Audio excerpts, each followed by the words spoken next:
New wave of technology presents opportunity, but it also presents challenges. Behavior now can be modified through this technology, and once it's up, it's there for good. Although some forms of technology allow you to post and remove what you post, oftentimes this digital footprint can be retraced. This means students must be careful what they post and say on technology. Not only do we have to talk appropriately, we also have to be aware of cyberbullying. Typically, bullying is threats, mean language, embarrassing the individual, or even blackmailing. Blackmailing typically says, if you tell someone about this, you'll get it even worse. The fights on the playground 50 years ago have changed on to the more dangerous digital playground. As with any bullying, a bystander is someone who witnesses it but does nothing.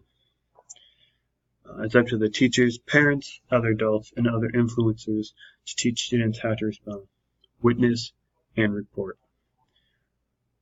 What one person may see as a joke or is intended to be funny can be harassment to someone else.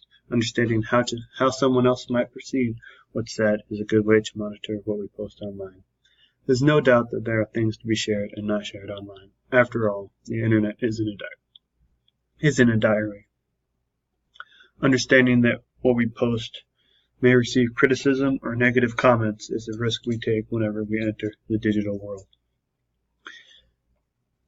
A simple answer of thinking before doing anything is always the best approach. And if you don't know what to do, talking to a trusted adult is always a good idea. As always, God bless and stay safe out there.